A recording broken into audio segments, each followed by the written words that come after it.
Hey guys, tonight we're stepping into the gritty, sweaty, and surprisingly bureaucratic world of ancient Roman gladiator training. You're not here as a tourist, though no comfy sandals or togas for you.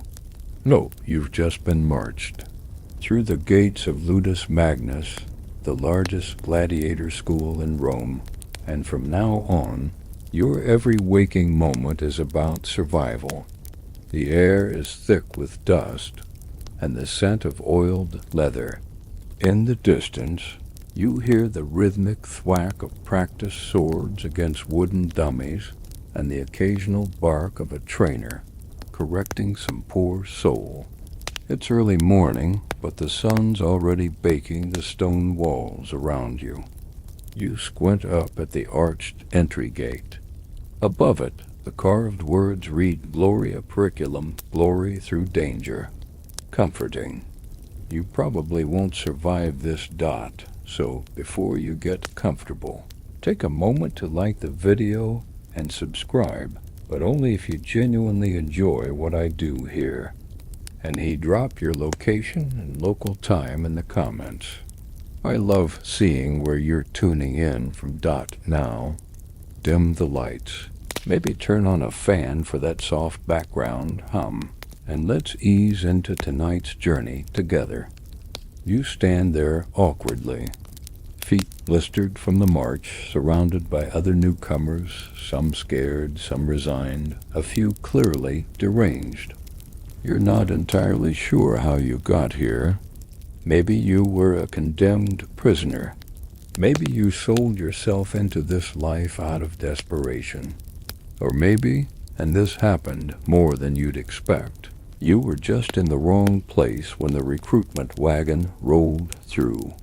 Historians still argue whether some volunteers actually saw this as an opportunity for fame, riches, or, well, just 3 meals a day.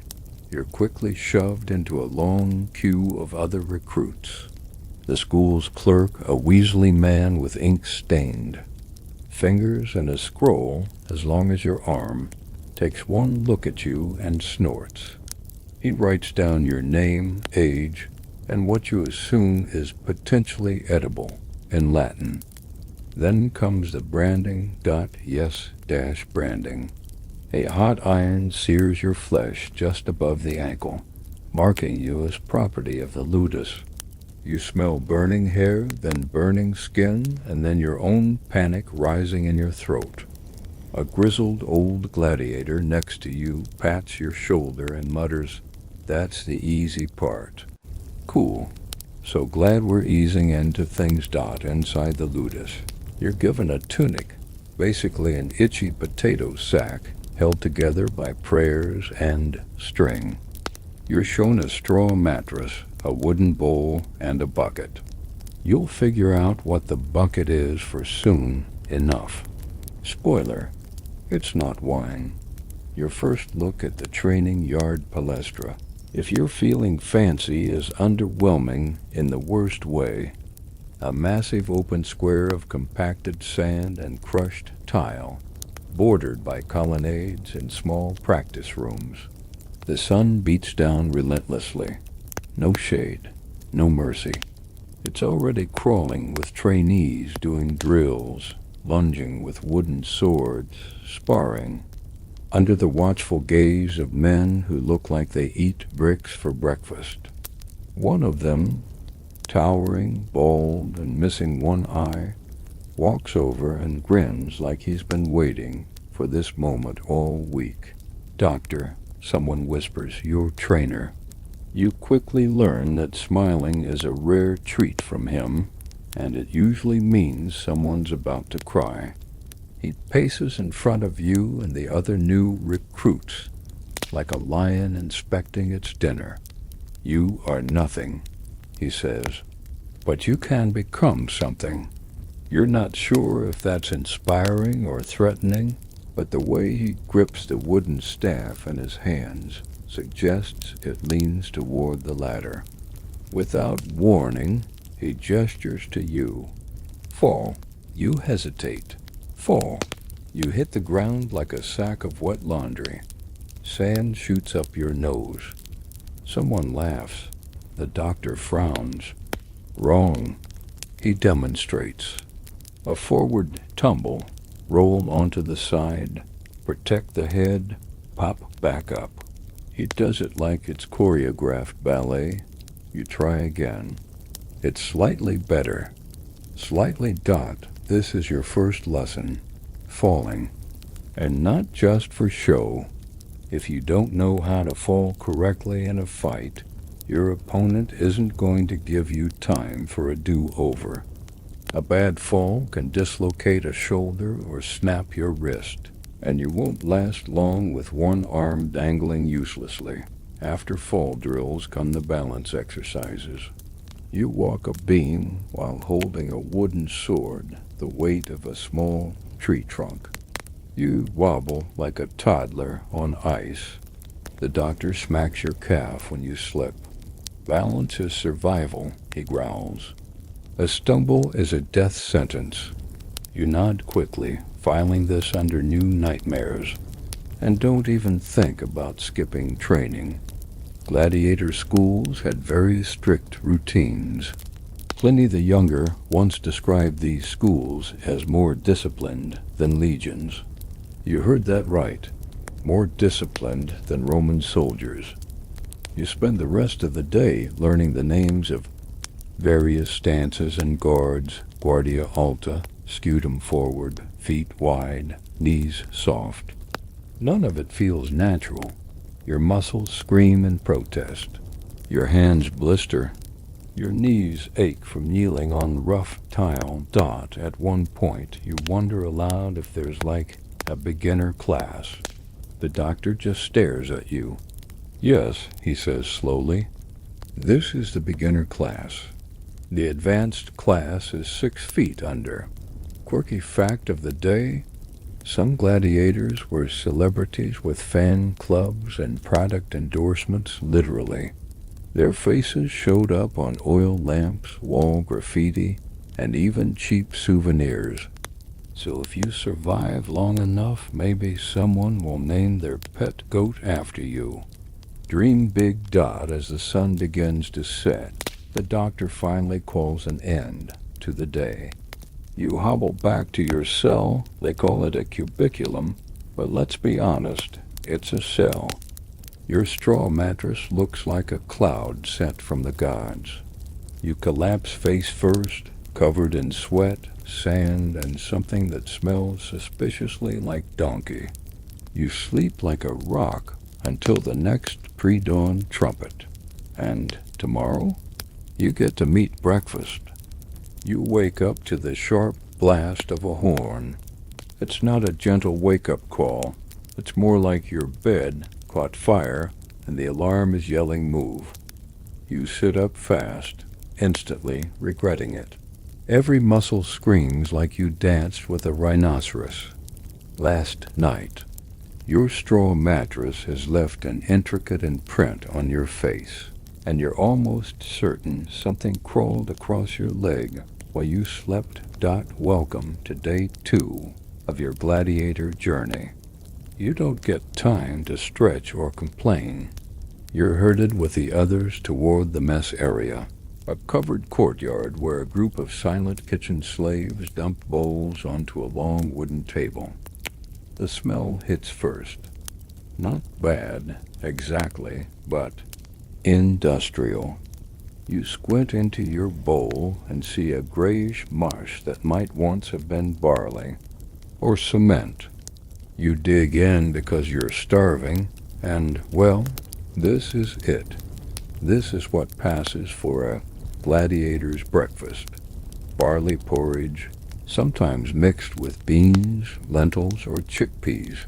The ancient Romans called it pulmentum, and it was the cornerstone of the gladiator diet. High in carbs, low in glamour. Forget the roast boar feasts of Hollywood movies. Gladiators were bulked up on fiber and slow burn fuel. Not protein shakes and sirloin. You're chewing slowly, thoughtfully, wondering whether your spoon is made of actual wood or just very dry. bread when a whisper circulates down the table. Wait till you taste the ash water. You pause mid-chew. Turns out, gladiators drank something called plant ash tonic, a drink made from charred wood ash mixed with vinegar or sour wine. Why? Because it contained calcium and magnesium. Think of it as the ancient Roman answer to Gatorade, only with the mouthfeel of campfire.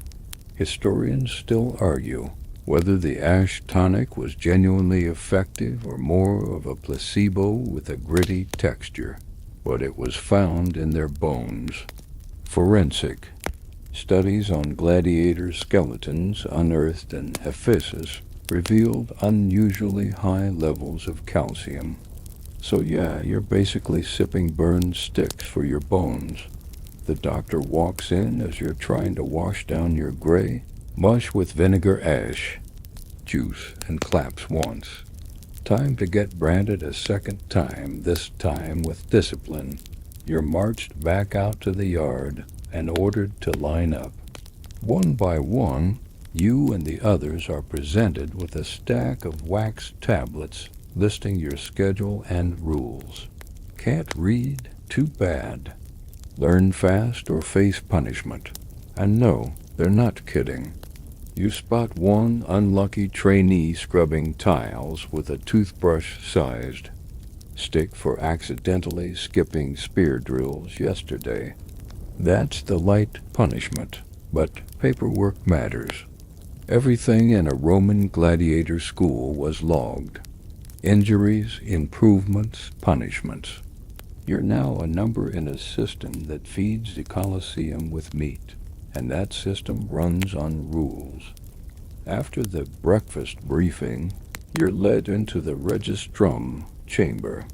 It's part office, part jail cell, and part museum of questionable smells. Here you sign, or someone signs for you, a contract. It states that you're now a familia gladiatoria legally property of the school, subject to its rules, and eligible to be rented out for exhibitions, games, or even funerals. Yes, funerals. Some elite Romans paid for gladiator fights at graveside ceremonies, because nothing says rest in peace like a little casual murder. You notice a list of gladiator types on the wall. Mirmillo, Retiarius, Secutor, Threx, each with their own fighting style and weapons. You don't get to pick. That'll be decided after your body type and reflexes are assessed. You silently pray they don't assign you the Retiarius, who fights with a net and trident and wears basically nothing. Because your legs? Not arena dash ready dot. The rest of the morning is spent in formation drills. You're taught how to march in rhythm, how to respond to Latin commands, how to hold formation. Even though gladiators fought one-on-one, this was more about obedience. You hear the doctor shout, testudo, and watch as another group snaps into a tortoise formation with their shields. He turns to you all and mutters, "We'll get there, or die trying." You believe him dot as the midday sun starts to roast. Your brain, you get your first break and your first peek into the armory. Through a slatted door, you catch glimpses of metal glinting in the shadows. Swords, shields, helmets, tridents, and an axe so big it makes you consider switching to ancient Roman accounting. You'll get to handle those someday, if you survive wooden training. Speaking of which, it's time to earn your splinters. Training yard now features a row of payless wooden posts used for practicing strikes. You're given a Rudy's, a wooden sword heavier than any real blade, and ordered to hit the post 100 times. That's not a typo. 100. Each strike has to be clean, powerful, and controlled dot by strike 17. Your arms are shaking. By 32, you're seeing stars. By 56, you can no longer tell whether you're hitting the post or just threatening it. The doctor walks by, frowns, and mutters, "Are you massaging it or killing it?" You grit your teeth and keep going. Quirky detail of the day: the Rudy's wasn't just a training sword, it was also the symbol of freedom. When a gladiator was finally granted release, they were presented with a ceremonial Rudy's. So the same wooden stick making your shoulders weep right now? That could be your golden ticket. Someday, you finish your set and collapse onto the ground, face in the sand, drooling like a baby. A breeze rustles through the training yard and feels like divine mercy. A voice from above, that's lunch. You? Sit up fast too fast. Stars again. Lunch is basically breakfast, reheated. Maybe with extra beans. Maybe the same exact bowl. You don't ask. You eat. By the end of the day, your entire body feels like it's been folded into origami and then stomped by elephants. You shuffle back to your cell and lie down, praying for a dreamless sleep. But before you drift off, you hear muffled sounds from the other cells, snoring, groaning, the occasional whimper. Someone softly sings a lullaby in Greek, and just as you begin to fade into sleep, the doctor's voice echoes through your memory. You are nothing, but you can become something. And right now, you are very good at being exhausted. You wake up to pain, not a sharp stab or sudden cramp, more like your entire body has turned into a bag of stone bricks and then been dropped from a balcony. You groan, slowly pushing yourself up. Your knees crack, your back protests, your hands still blistered from yesterday's gentle introduction. The trumpet hasn't even sounded yet, but the cell block is already stirring. Someone's muttering in a language you don't recognize. Another trainee limps past your doorway, wrapped in linen bandages that may have once been clean. This morning, your group is summoned to the Arena Minor, a smaller sand pit just behind the main yard. And this is the day you meet the man who will either forge you into something lethal or turn you into tomorrow's mock Dot. The doctor is already there, arms crossed, flanked by two other trainers who look like they were chiseled from angry granite. They introduce you to the day's agenda with a cheerful announcement. Today, the doctor says, you learn how to fall properly, again, and then how to make someone else fall harder. You're partnered with a towering recruit named Gladiator, who has a beard that looks like it could file wood. You immediately regret everything. First, you're drilled on the mechanics. Drop to one knee, roll with the impact, protect your weapon. Hand never land on your sword arm. It sounds simple until Gladiator shoves you with the enthusiasm of a catapult. The sand doesn't cushion you. Not really.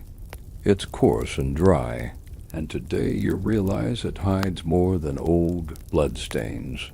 You roll and immediately feel a shard of broken tile cut your forearm. Sand?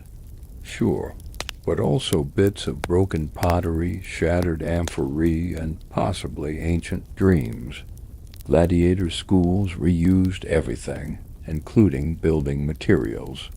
And they didn't believe in padding. As you stumble back to your feet, the doctor walks over and mutters, now you're learning. You spend the next hour mastering the art of controlled collapse. It's almost like stunt work, only if you mess up, no one yells, cut. They just yell, clean that up. Eventually, the focus shifts to offense. You're handed a wooden shield and shown how to bash someone's chest without knocking yourself backward. There's a rhythm to it. Step in, shield up, push with your whole body. Galerius lands a hit that knocks the breath out of you. You retaliate with a wild swing. The doctor sighs and shouts, "This isn't a tavern brawl. This is a profession." You try again, this time remembering to keep your feet grounded. The shield slams into Galerius's side and he grunts, nodding. "Better," he says, which is probably the nicest thing anyone said to you all week. Amid the chaos, you notice one of the other trainers watching silently. She's lean, scarred, and has the calm focus of someone who's seen and done it all.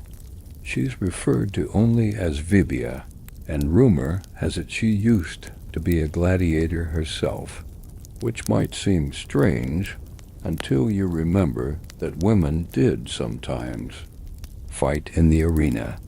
Historians still argue whether female gladiators, gladiatresses were ever widespread or just rare novelties for elite entertainment.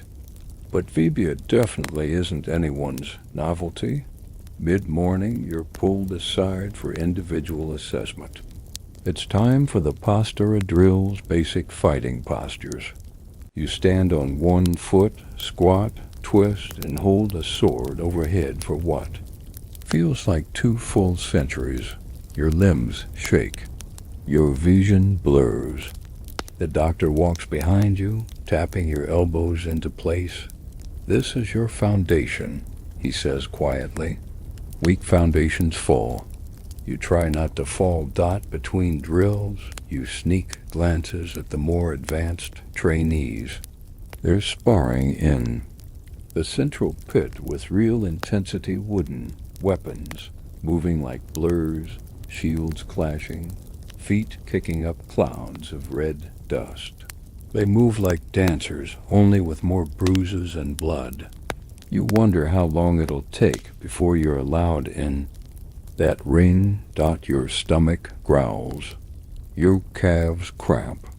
You start to envy the local rats. Eventually, the doctor calls a short break, and you slump against the wall, gulping down water that tastes vaguely of brass and disappointment. Someone near you pulls out a strip of dried fig and chews slowly, generously not offering you any. This is a bonding moment, in a way shared exhaustion, mutual suffering, an unspoken agreement that none of you were mentally prepared for just how bad this would be. Then comes the afternoon surprise, a lecture. You're marched to the auditorium, shaded area with stone benches, and given your first real lesson on the doctor's theory of combat. Yes, theory. Because gladiator schools weren't just about brute strength. They drilled tactics, reflexes, and even psychology. You learned that different gladiator types were designed to counter one another, almost like chess pieces. A Retiarius with a net might be quick and agile, but against a heavily armored secutor, he'd need to rely on stamina and traps. The trainers quiz you on this. You get most answers wrong, except for the one about not letting a guy with a trident corner you. That one seems obvious. The sun begins to dip low, but there's still one last exercise before dinner, the circulus. This delightful bit of sadism involves everyone standing in a circle, while one person in the center tries to hold off attackers from 3 directions. Guess who gets picked first? You. You raise your wooden sword and shield. The first attacker lunges, you block. The second swipes low, you dodge, barely. The third rushes you from behind. You spin, parry, and get a knee to the ribs. The world goes fuzzy for a second, but you stay standing. Barely the circle claps some mockingly, others with mild respect. You take that as a win. Back in the mess hall, dinner is surprise more. Barley. You scarf it down like it's a feast. Someone has smuggled in a roasted beet. It's the most flavorful thing you've tasted in days. You almost weep. That night, as you lie in your cell, arms like jelly, ribs still aching from the circulus, you hear footsteps outside. The doctor pauses at your door just for a moment. "Not bad today," he says softly, Dot, and just like that, you feel a tiny ember of hope ignite, Dot, tomorrow. Of course, he'll make you wish he never said it. You wake up to the unmistakable smell of smoke, burnt wood.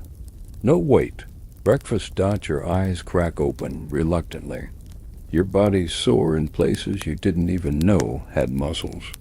You feel like someone stretched you out on a rack, flipped you over, and used you as a training dummy. You shuffle toward the mess area like the undead. Same setup, same clatter of bowls, same terrifying porridge. But this morning there's a twist. The gruel has bits in it. You poke them suspiciously. Lentils, cracked olives, pebbles, hard to say. You eat it anyway, Dot, because today your training takes a new direction. Today you learn what it really means to fight like a gladiator. And that starts with the fuel. The doctor greets you at the edge of the training yard with a grim nod. Behind him stands a physician, well, sort of. The medicus, his less white coat, more blood-stained tunic, and bone saws hung from his belt like trophies. His job, monitor your nutrition and performance. His tools, charts, notes, and a tray of what you hope is salve. Dot, he walks past you and jabs a thumb at your arms. "Too lean," he mutters. "Needs more bulk. No definition yet." You half expect him to order a side of beef, but instead, he tells the kitchen staff to increase your legume intake. Glamorous. You're led to a small lecture under the colonnade, yes. Another lecture, because before you can swing a sword with power, you need energy. And the Romans had opinions about food. Dot, you learn that gladiators were sometimes nicknamed horderi, barley men, due to their high-carb diets. Not because they were weak, but because the extra fat helped cushion wounds and slow bleeding. The ideal body wasn't lean and ripped, it was dense. The extra padding might keep your organs inside your body an extra few seconds. Sweet. Historians still argue whether this diet was purposefully fattening or just cheap and efficient. But bone analysis supports the idea. Gladiators had thicker bones, more robust builds, and diets rich in calcium thanks, in part, to that delightful ash tonic you're already trying to forget. After this food-based pep talk, you move into the Calina Externa, the outdoor kitchen.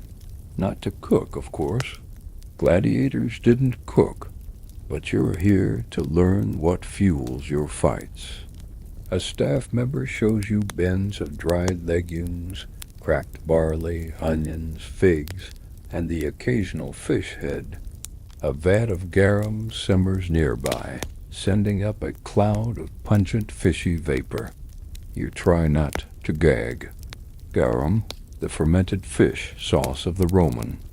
World is like soy sauce's funkier cousin.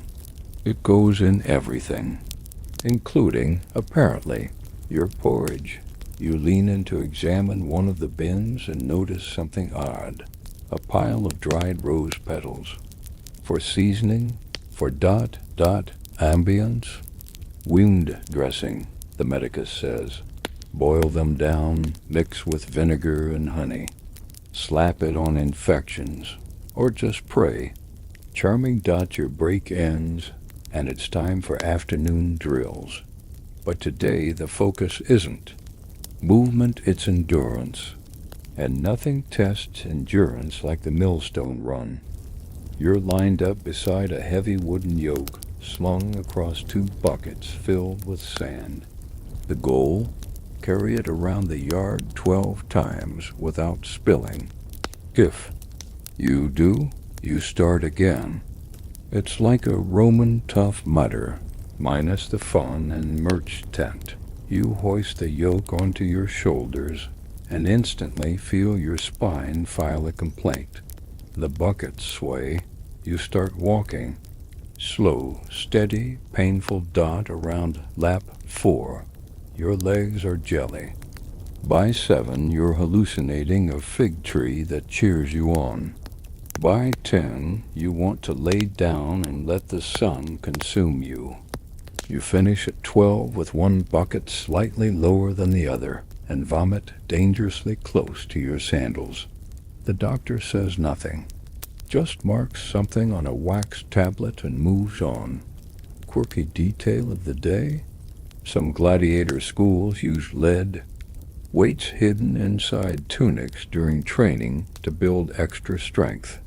So if your clothes ever feel a bit ... heavy, you're not imagining it ... After the run, you get a small cup of watered wine and a handful of dates. It tastes like heaven. But just as you're about to sit down and reintroduce your lungs to oxygen, you're summoned to the weapon wall.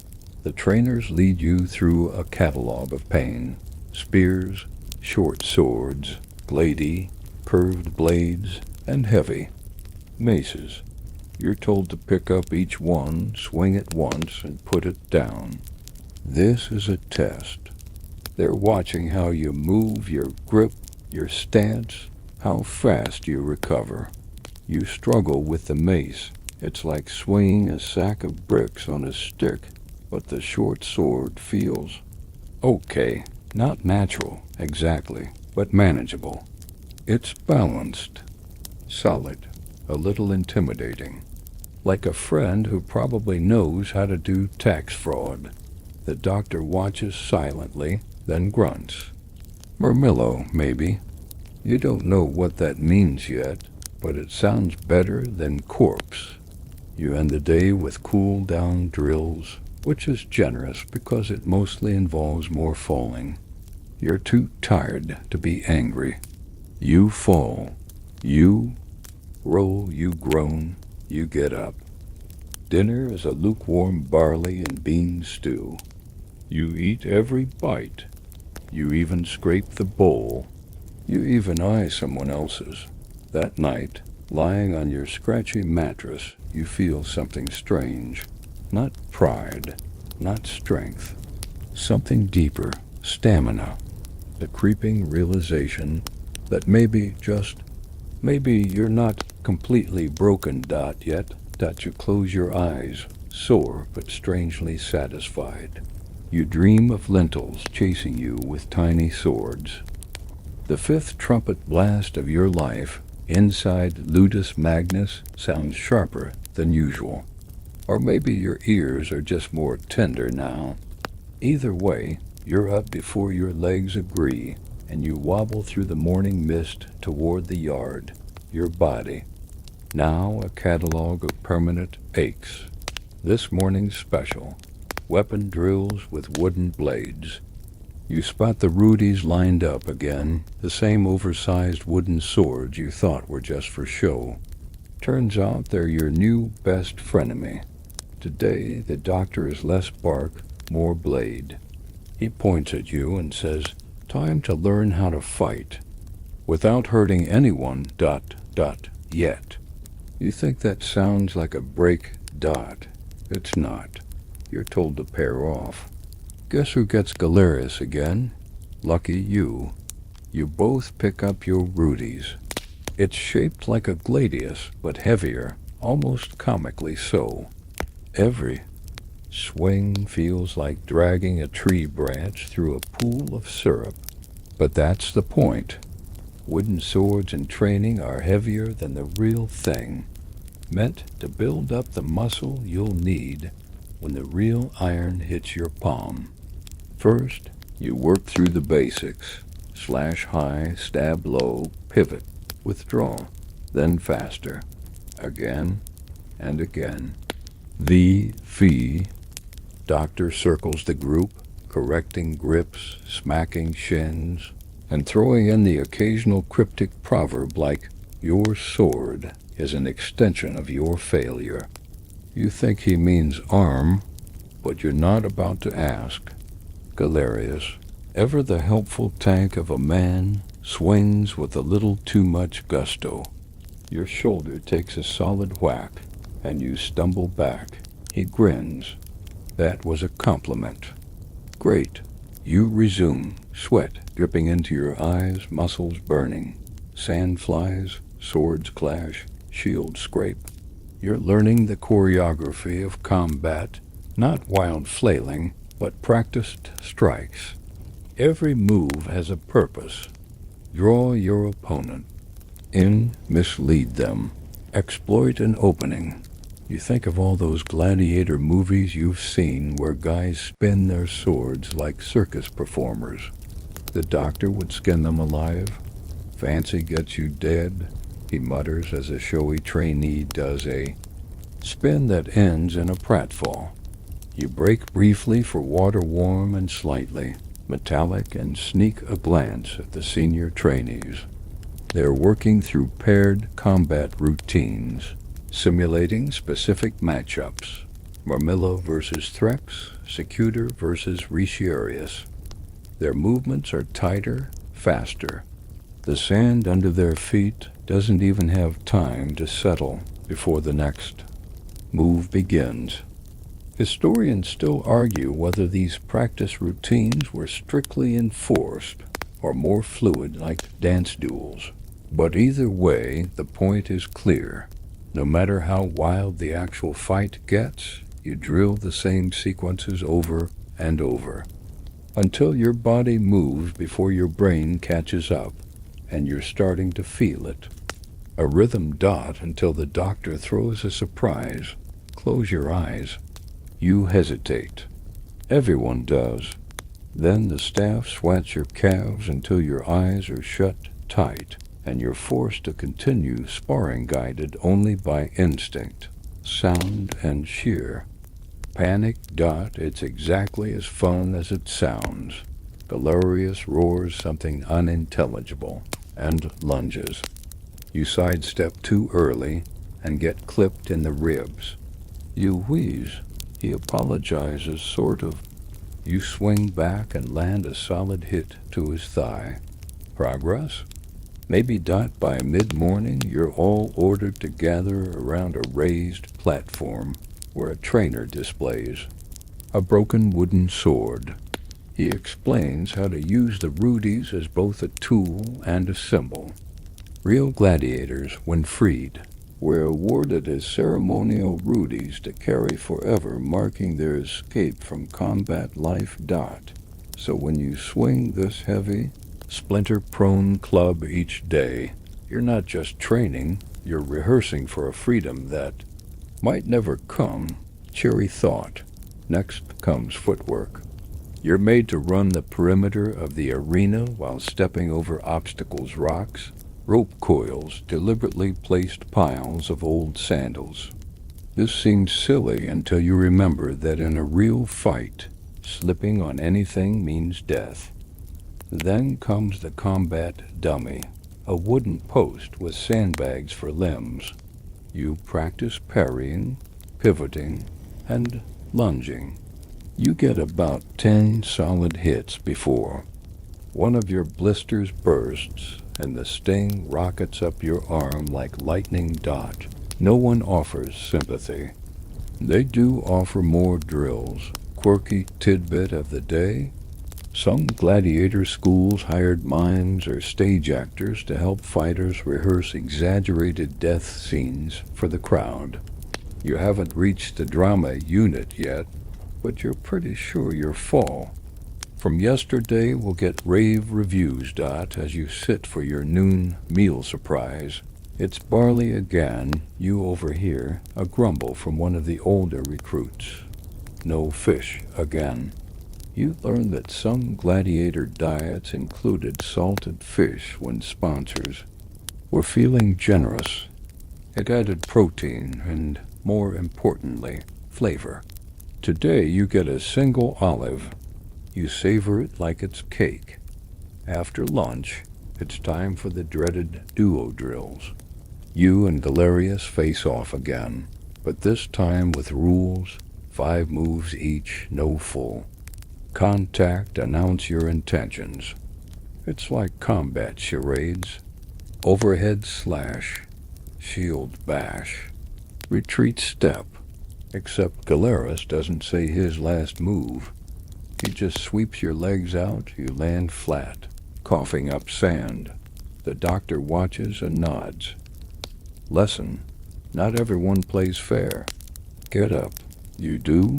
Barely dot as the sun lowers and your tunic sticks to your body like a second skin. The doctor claps once. Good, he says. No one lost a finger today. You take that as a win. That night, your dreams are filled with the thunk, thunk, thunk of wood on wood, the sting of splinters, and the sound of Galerius chuckling every time you fall. And weirdly, you're starting to like the pain, just a little. Your eyes open to darkness. For a moment, you forget where you are. Then your elbow brushes the rough stone wall of your cell, and the scent of dust and sweat hits you like a wet tunic. Right. Gladiator school.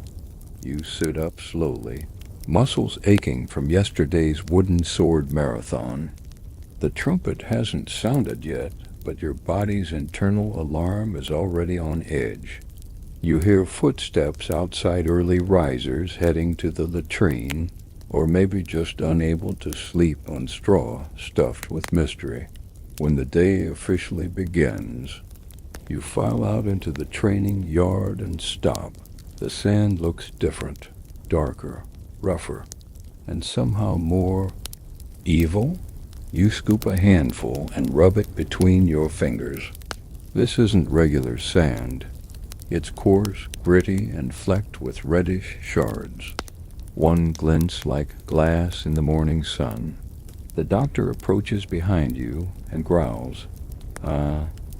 You've met the arena blend. You raise an eyebrow. Arena blend? He smirks. Crushed tiles, pottery, and bones. Builds grit. Toughens feet. Teaches you to move smart. Fantastic. Welcome to exfoliation by trauma. You soon learn this sand has a purpose beyond sadism. Real Roman arenas often used special surfaces designed to both absorb blood and challenge footing. Some even mixed in bits of charcoal and limestone to reduce odors or, allegedly, make fallen fighters slip. Historians still argue whether this was standard across all provinces or just in major venues like the Colosseum. But either way, you're feeling it now. Today's focus: movement drills on hostile terrain. You're ordered to ditch your sandals. The doctor gives you that crooked half smile and says, "The arena doesn't care if you're tender-footed." You step forward and immediately regret every life decision. The sand bites. Each movement sends little daggers into your soles. Every pivot becomes a risk. Running is like dancing on broken plates. You spend the next hour practicing evasive maneuvers, sidesteps, backpedals, spins. You flinch with each step, trying to land on the least sharp bits. The doctor paces the perimeter, shouting corrections and occasionally tossing pebbles at slow movers. Faster. Lower. Stop dancing like you're at a Saturnalia feast. You stumble, fall, get up again. Eventually the pain in your feet dulls.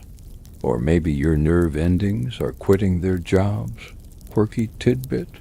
The sand in some amphitheaters was rumored to be dyed red before major games either, for aesthetics or to help mask blood. Rome knew how to set a mood that your next exercise is a game they call ghost steps. You and a partner take turns sneaking across the arena blindfolded while the other tosses pebbles in your path. The goal is to develop light footwork and quick reactions. The secondary goal is to humiliate you. You draw the blindfold tight and take your first step. The sand crunches. Pain shoots through your foot. You hiss. Quiet, the doctor barks. Pain is information. Listen to it. You try again. This time you ease your weight forward slowly, gliding instead of stomping. It helps until Galerius throws a pebble that smacks you square in the shin. You hear him chuckle. Sorry, friend, my aim's too good. You make a mental note to trip him at lunch dot.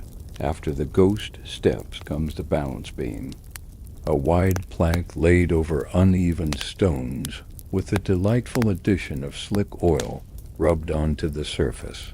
Why?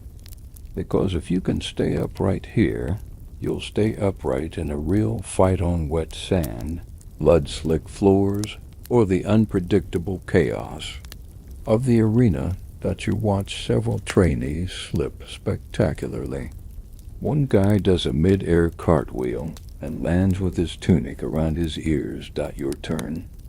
You step up, arms out, and shuffle forward like a tightrope walker with no ambition.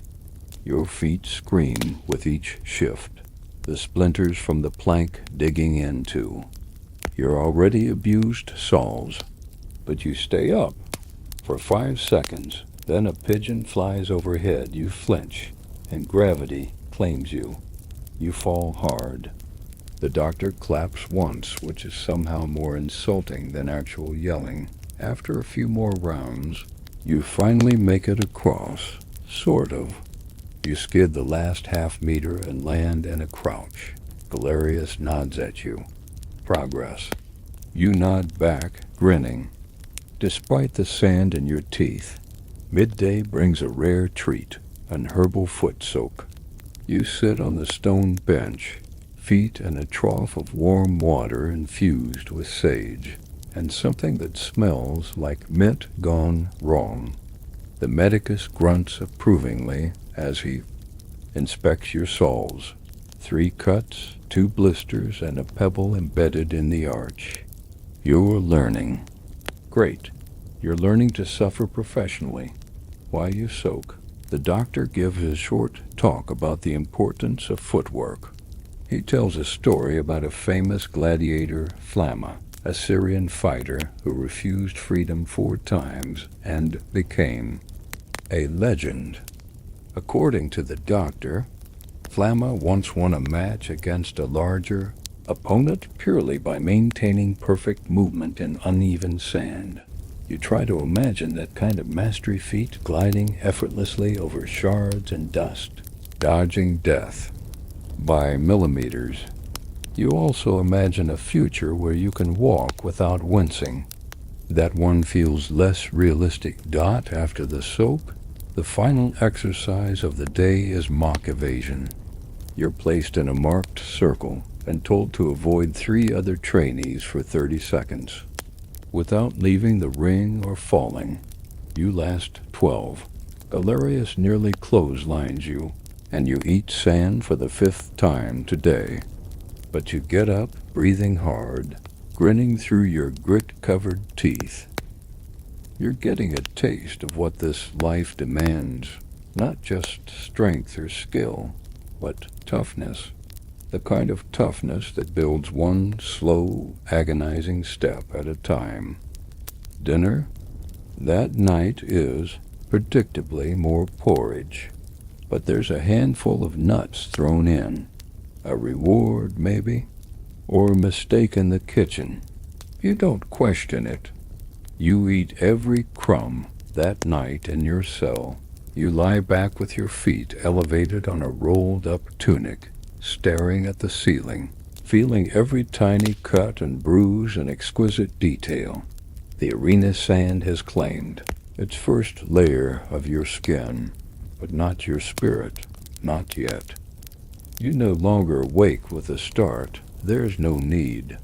Your body knows. Before the trumpet calls, before the sun creeps over the tile roofs of Ludus Magnus, your eyes open, automatically, resigned. You stretch, but only a little. Full movements hurt. Too much. Your legs feel like tree trunks. Your shoulders are in open rebellion. Your hands, raw and tender, blistered and split. You stare at them for a moment, flexing your fingers slowly, like testing the wires on a broken puppet. Today, the schedule is brutal, not different. Just more. Welcome to the routine. The doctor greets you in the yard with a nod that almost resembles approval. Almost. Then he points to the line of wooden poles planted in the dirt. Payless drills. Again, you drag your feet toward the familiar post and pick up your rudies. Your arms groan at the thought of another 1,000 strikes. You begin anyway. Thrust. Retract. Slash. Reset. Over and over and over. The goal is rhythm. Not speed, not power, just clean, repeatable motions. You notice that when you lose focus, your grip slips. The doctor notices too. He walks by, grabs your shoulder, and pushes you back into place. Hold your line, he growls. Even when you're tired, you're always tired. After the first round, it's into formation runs, groups of 4. Shields up, knees bent, march in perfect step around the perimeter. If one man falls out of sync, the whole group starts over. And guess who gets paired with the guy who slept through breakfast? You run the loop 3 times, then 5. On the 6th, your calves start to twitch. Your mind floats. You picture a soft bed, a quiet inn, a bowl of grapes. Then someone trips in front of you, and the group collapses like a dropped sandwich. Start again. By mid-morning, it's time for choreographed combat. You line up across from Gladiator. Again, you're told to rehearse the basic kill combo, a stylized sequence meant to entertain the crowd. It goes: shield bash, gladius thrust, retreat step, spinning feint, overhead kill strike. You try. He blocks, you stumble. He fakes, you fall. You're dead, the doctor says calmly, like he's announcing the weather. You groan and rise. Again. You cycle through the combo another 10 times. Eventually, your movements sharpen. You remember to breathe. Gladiator smirks. After one clean exchange. Almost made me sweat, he mutters. Progress. Next comes mock matches. 1 minute each. The objective? Survive without getting killed. You're up against a lean Germanic recruit named Vex, nicknamed for his tendency to grin as he fights. You circle. He lunges. You parry. You trip. He doesn't strike. He just steps forward and taps your shoulder with his rudies. Dead again. He says cheerfully, you get better. Slowly. By match 4, you're still upright at the end. The doctor raises an eyebrow and says, you're learning not to die. Good. You take that as a gold medal. After lunch barley stew with a lone sliver of carrot, possibly by accident, you're ushered into the basement baths. Not for relaxation, for maintenance. The baths are communal, stone-lined, and surprisingly warm. You sit on the edge while a grim-faced attendant dumps vinegar water over your arms. It stings like betrayal. Disinfects, he says not unkindly. Your neighbor, a retired secutor missing 2 fingers, chuckles softly. This is luxury, he says. Back in Capua, they used sea brine and spit. You believe him dot as you soak. You overhear trainers discussing upcoming games. You catch words like paired fight, provincial sponsor, and beast day. Your stomach tightens. You're not ready for any of that. Not yet. Afternoon training resumes with reaction drills. You stand blindfolded in a ring, flanked by 2 others. The goal? Block incoming strikes with only sound as your guide. The first time, you get hit in the thigh. The second, in the ribs. By the third, you anticipate the whistle of the sword through the air and parry. The doctor grunts. Now you're thinking, with your ears. Quirky tidbit of the day. Some Roman trainers believed in shock readiness, using sudden noises or thrown objects during training to test focus. You experience this firsthand when someone lobs a small melon at your head. During water break, it explodes. You scream. The yard laughs. Always be ready, the doctor says. Not looking up from his tablet. Your final drill before dinner is weighted repetition. You strap laid blocks to your forearms and perform a sequence of shield and sword movements 100 times. Your arms go numb by 20. By 75, your breath is ragged. At 90, you hallucinate your shield, whispering encouragement. You finish. Barely. The doctor walks by, hands behind his back. He looks you over and says, still standing. You nod. He adds, tomorrow we add ankle weights. Lovely dinner tastes like dust. The barley is undercooked. Or maybe your teeth are just too tired to chew. You swallow anyway. Your body needs it. Back in your cell. You sink onto the straw, too exhausted to even curse. Your hands throb. Your feet sting. But somewhere under all that pain is the faintest glimmer of capability. Your movements feel more automatic now. Your instincts are sharper. You're not strong. Not yet. But you're no longer weak. You drift off with the sound of practice. Swords still echoing in your ears, and the doctor's words burned into your brain. Wake, train, lead, repeat. By now, pain is less of a sensation and more of a companion. It doesn't scream anymore, it just sort of exists. Like a roommate who leaves socks everywhere and eats your figs. Today begins with a twist. Instead of heading to the training yard, you're ushered into the medicus chamber. At first, you hope this might mean rest, maybe even a day off, maybe a nap. Nope. This is where you learn what happens after you get hurt. Because today's lesson is all about medical care Roman style. The chamber is dim, cool, and smells strongly of vinegar, rosemary, and regret.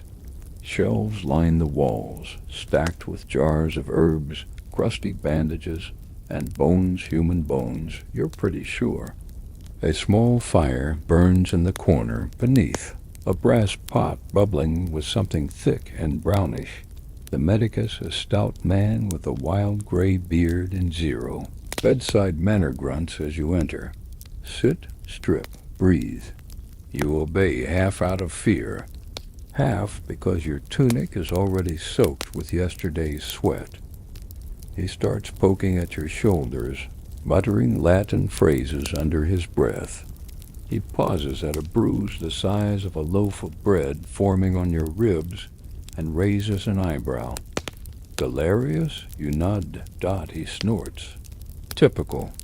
Out comes a wooden probe, a jar of sticky sap, and a strip of linen that looks like it was last washed. During Julius Caesar's second birthday, he applies a thick smear of the sap, which stings like bee venom, then binds your torso so tightly you can barely breathe. This apparently counts as excellent care. Roman gladiator schools took medical treatment very seriously. After all, you're expensive. You're an investment. If you get maimed during training, that's money lost. So while Roman medicine could be terrifyingly primitive, gladiators often had better care than regular soldiers or civilians. But better doesn't mean pleasant. You're shown the tool table. Knives, hooks, twisting forceps. A bronze drill for trepanation, yes, skull drilling. Just in case.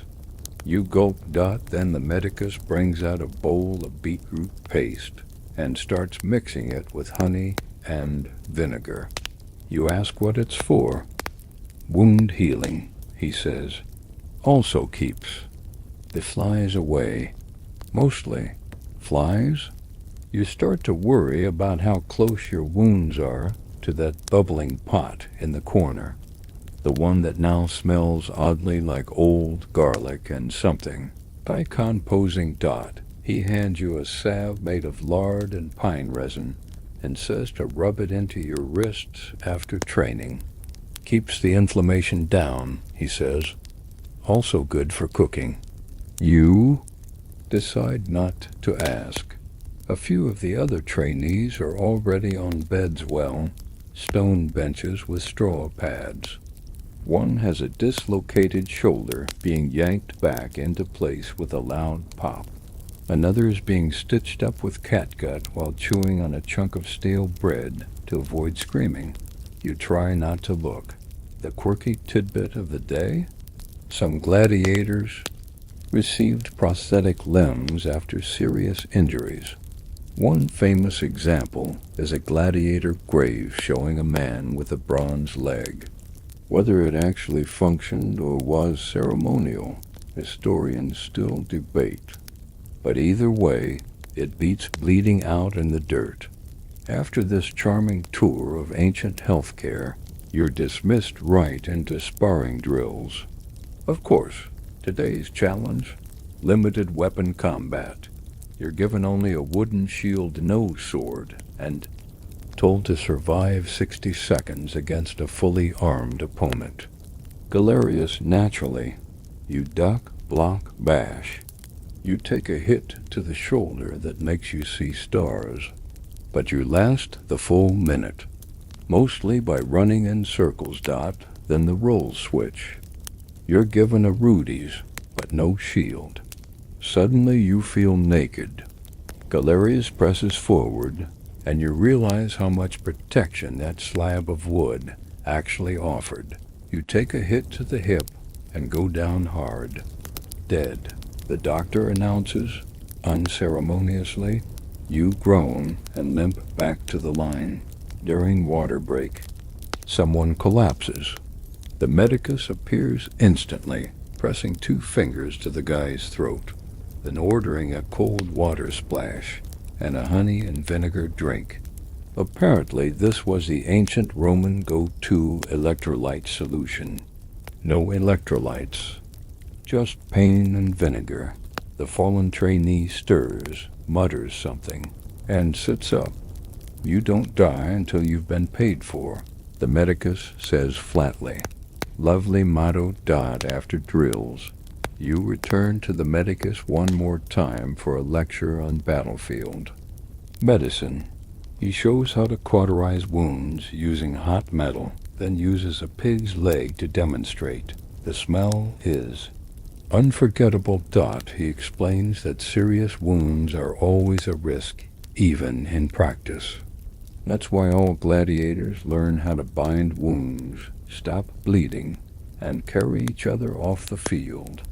If your opponent slices your leg open in a real fight, and you survive, you still need to walk out on your own. No stretchers, no medics waiting. Ringside, just your foot, your sword, and luck. Some fighters got famous after surviving bad injuries.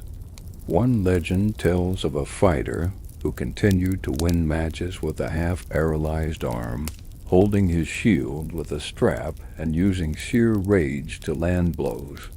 Historians still debate whether that's true or just crowd myth, but either way, you feel slightly less sorry for your bruised ribs now by the time dinner rolls around. Your arms are trembling from the strain of blocking all day. You eat slowly, chewing each grain of barley like it owes you rent. Tonight's surprise, a strip of dried apple. Possibly a reward, possibly leftovers from a wealthier man's meal. You don't care. You chew it like it's ambrosia back in your cell. You rub the pine lard salve into your hands. It smells piney, but not unpleasant. Your skin tingles. You lay back, staring at the cracked ceiling, listening to the snores and groans from neighboring cells. Today, you learned how to survive. Getting hurt. Tomorrow, you'll probably do it again. The sound of scribbling is not what you expect first thing in the morning. Yet here you are, bleary-eyed and sore, watching a clerk hunched over a wax tablet, muttering numbers as he tallies bruises, missed strikes, and how many times someone vomited during drills. Welcome to the thrilling world of Gladiator. Bureaucracy. You're ushered into the tabularium, a stuffy room filled with scrolls, tablets, and men in togas who have clearly never lifted anything heavier than a feathered quill. They look you over with the same enthusiasm a banker might reserve for weighing a sack of fish. A scribe announces height, weight, injuries, weapon compatibility, trainer notes. Updated. He doesn't look up. Turns out every aspect of your existence here is recorded. You are not a man. You are a ledger entry. You learn that gladiator schools kept detailed records on each fighter, your progress, your behavior, even your personality. Sponsors wanted to know what they were paying for. After all, were you reliable, entertaining, prone to panic? All of it mattered. Some of the older fighters joke that these notes can save your life or doom you. If you're marked as a crowd favorite, you might get better matchups. If you're labeled erratic, well, lions love surprises. The lanista, the owner of the school, oversees it all. You haven't seen him much. He's a busy man, rubbing elbows with senators and game sponsors, but his decisions affect you daily. For example, who gets promoted, who gets punished, and who gets sold. That's right. If you're promising, you might be rented out to another school or sent to fight in regional games, or worst of all, used for special themed matches. Think mock naval battles with flooded arenas or mythological reenactments involving real fire. Historians still argue how often these extreme games occurred, but there's enough evidence to say it wasn't rare. And no one cares if your hair gets singed off. Today's drill is surprisingly paperwork-based. You're taught how to read the most basic Latin fight contracts called libelli. These little scrolls record who fights whom, where, what weapons will be used, and whether the match is sine missione without mercy. Sine missione means nobody leaves the arena unless one person is dead. Fun. The doctor walks in mid-lesson and drops a stack of fight slates on the table. Each one lists a past, match-up fighters' outcomes, and injury reports. You're told to study them. One entry jumps out at you. Tigress of Gaul versus Julius the black weapons, Gladius plus scutum, trident, plus net outcome. Tigris wins by surrender. Damage, net arm broken and 3 places crowd reaction. Mixed notes. Julius. Spared for dramatic pose you blink. Wait, spared for pose. The clerk nods. He died beautifully. Good theater. The crowd approved.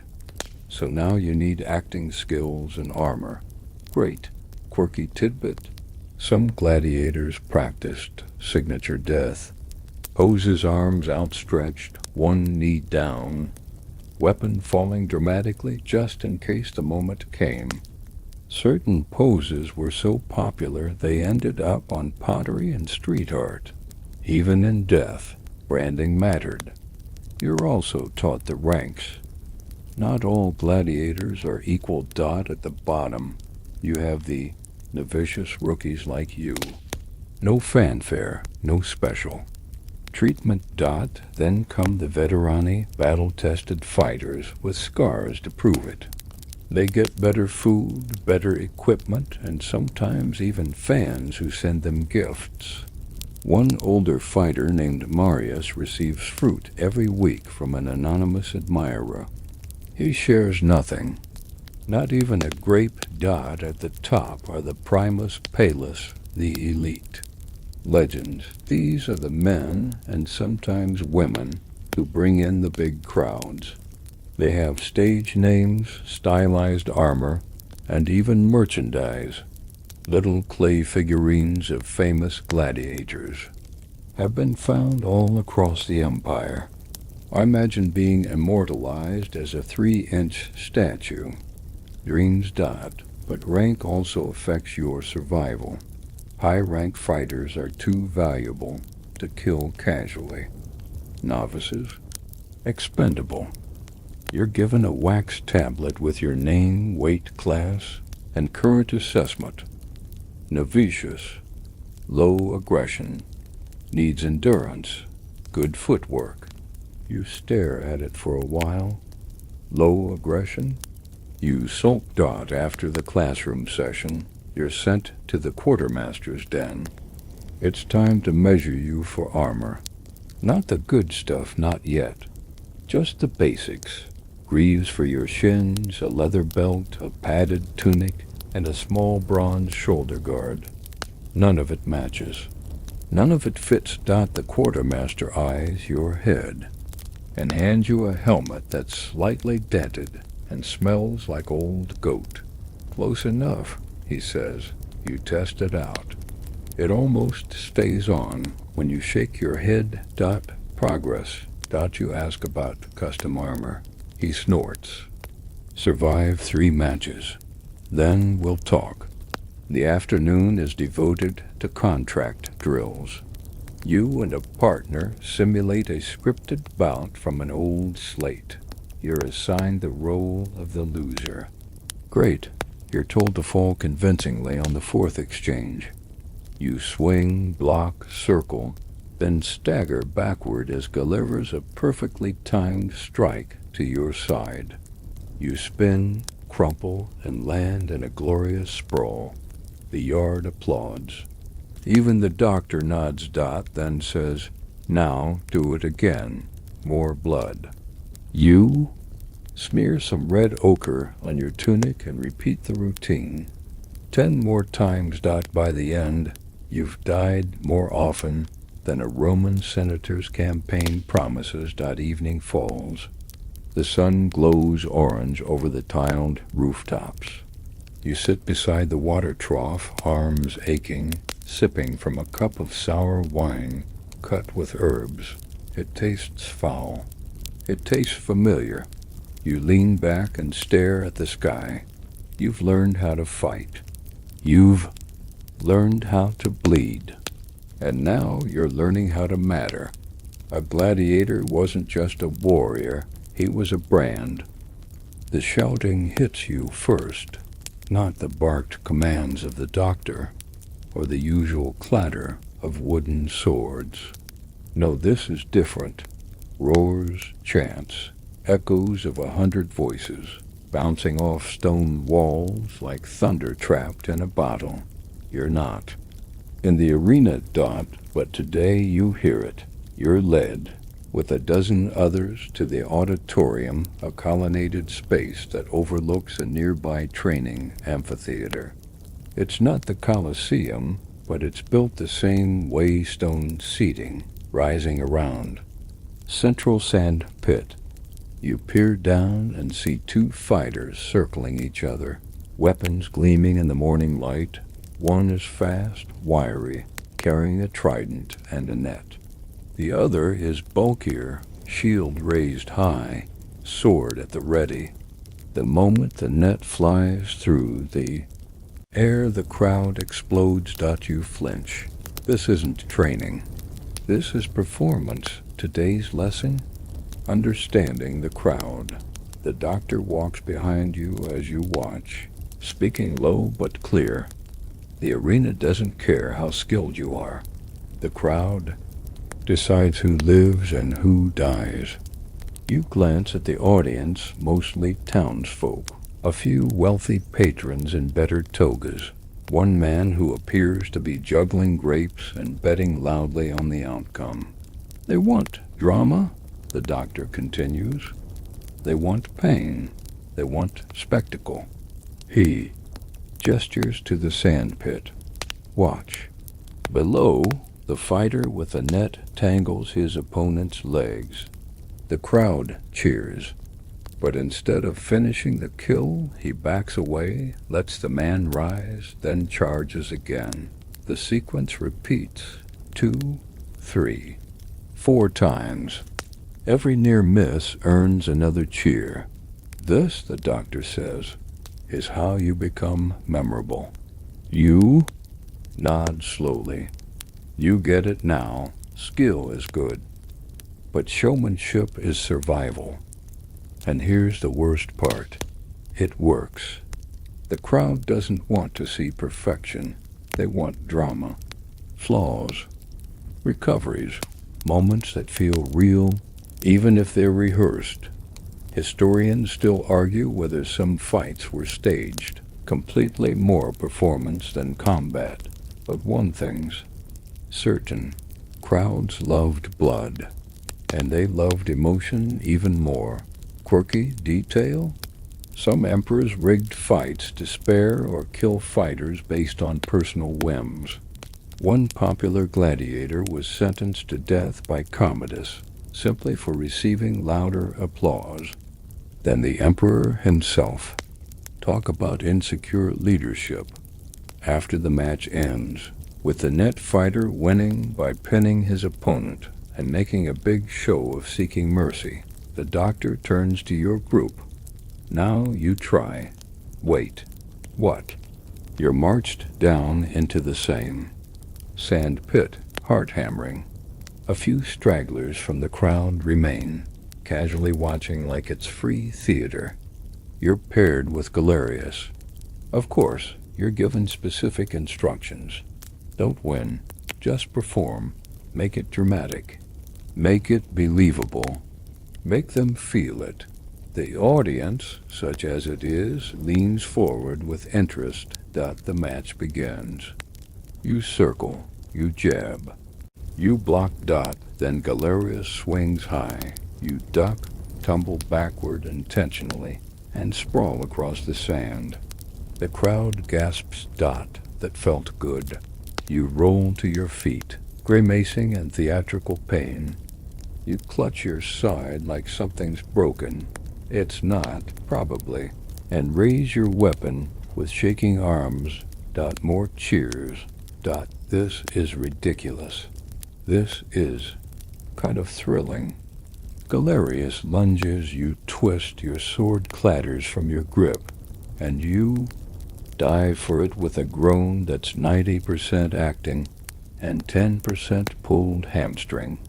The audience is hooked. The doctor claps. Once. Again, he calls. You reset. Perform it again and again. And again. By the end, you're drenched in sweat and theatrical bruises. The audience has dwindled, but the doctor looks satisfied. You are weapons, he says, but weapons are boring. The crowd wants heroes, tragedies, miracles. He points to his head. Fight with your heart. Die with your face. You return to your cell in silence. That night at dinner, the topic is all about the games. Rumors fly. There's talk of a minor sponsor coming in next week. Some say he's only here to scope out talent. Others think he's already chosen. 2 fighters for a demonstration bout.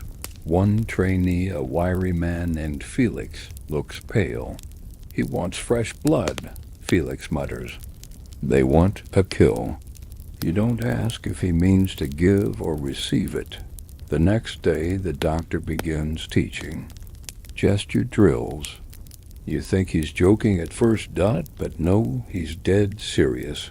You learn how to raise a finger to request mercy, how to lower your weapon in surrender, how to drop to one knee, arms out, eyes upward, the pose of the hopeful. And if the crowd denies you, then you learn how to fall, one hand clutching your wound, eyes wide, body twisted. Like a statue of pain, you practice falling backward in slow motion until your spine becomes intimately familiar with the ground. Then you try it forward. Then you try it sideways, over and over. There's even a mirror propped up with a cracked frame so you can study your death face. You try not to laugh at first, but then you see yours. And honestly, pretty convincing. Gladiator walks by, glances, and mutters, "Needs more agony." Thanks. By the end of the week, you have an entire routine memorized. You even give it a name, the falling fig, though you don't tell anyone. You have some dignity left, but something's changed. You're not just a trainee now, you're a performer. You're a name waiting to be carved into a program, a profile scribbled into a betting book, a story. The crowd doesn't know your bruises. They don't care about your blisters, but they'll remember how you fall.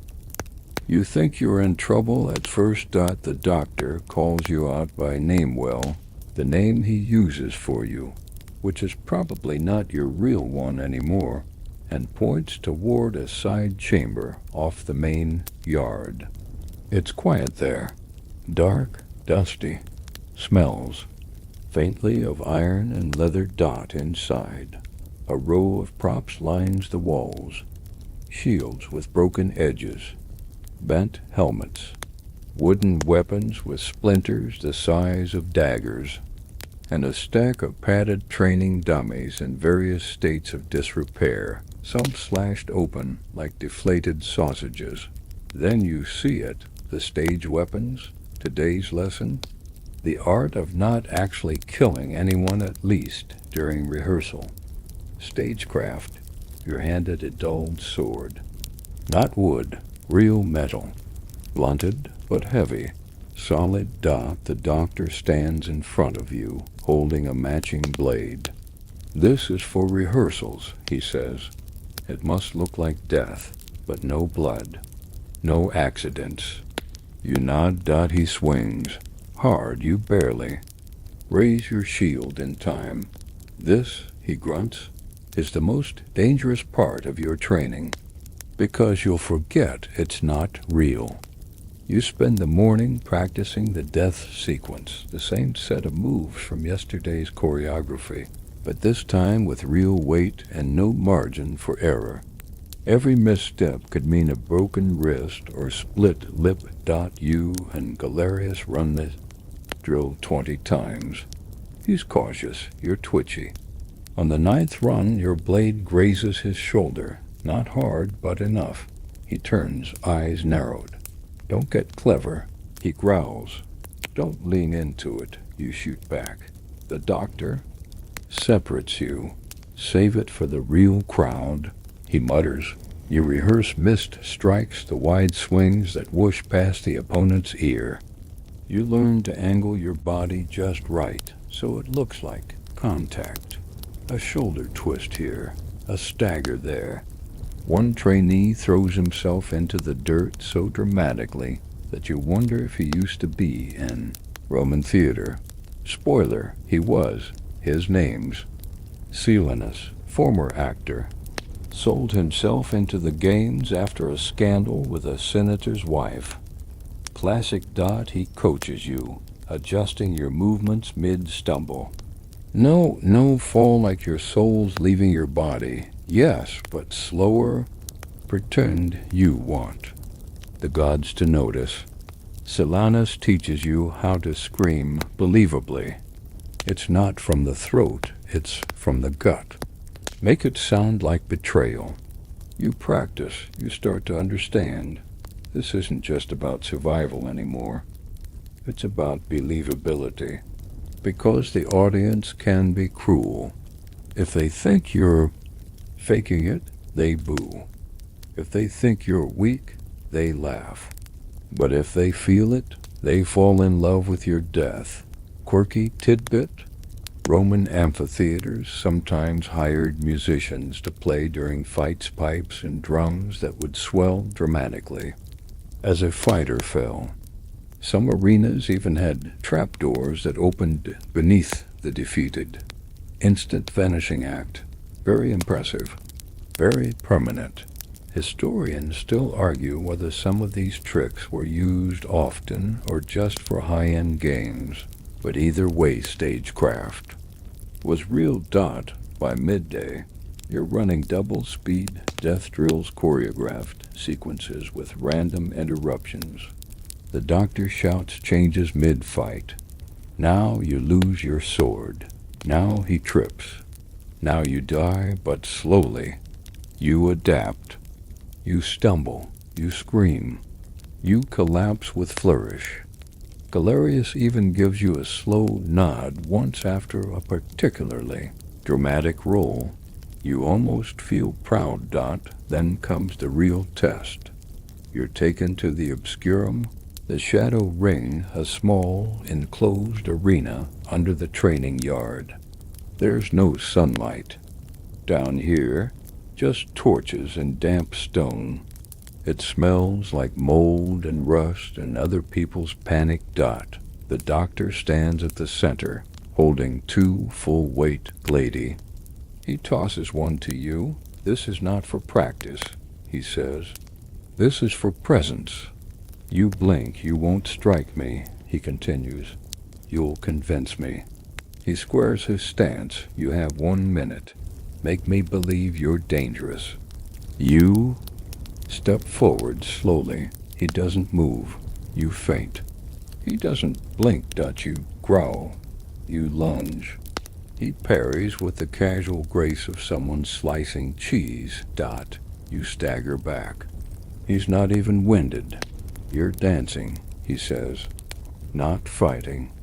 You pause. Focus. Dot. Then you change. You charge. Eyes locked. Blade lifted not at him, but through him. Your shout echoes. You swing not to kill, but to command. He parries again, but this time he nods. Better. You spend the next 10 minutes repeating that moment, entering, engaging, selling your intent, because this too is part of the game. Afterward, you and the others return to the surface, dripping sweat and torch smoke.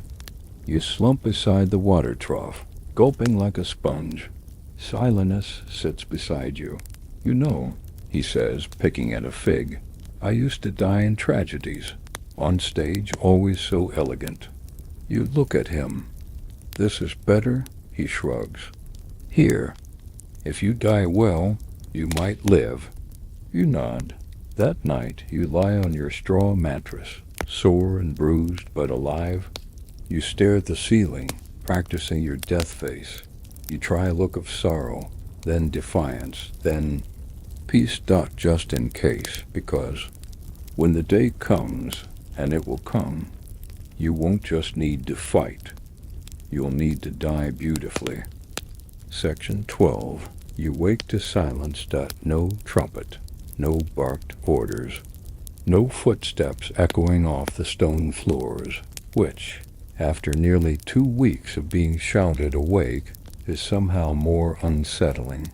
You sit up slowly. The sky outside your cell is gray early. Morning, probably. You shuffle into the corridor, still expecting a surprise spear to the ribs. Instead, a trainer walks past, expression unreadable. Gear up. Light tunic. No shield. He says, no shield? Oh no. Today you learn the meaning of dread. Beast day is coming. You don't fight animals, yet not today, but the school wants you to prepare for it, which is a lot like preparing to be struck by lightning. You've heard whispers about the Venetians, the beast hunts held in amphitheaters as part of the games. Audiences love the men facing off against lions, tigers, leopards, bears, even crocodiles in flooded arenas. Some fights were symbolic. Most were bloodbaths. Historians still argue whether the animals were truly starved before shows, or if that's just poetic license. But one thing's clear.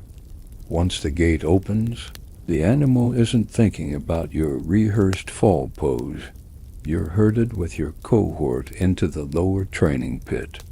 This time it's been filled with obstacles.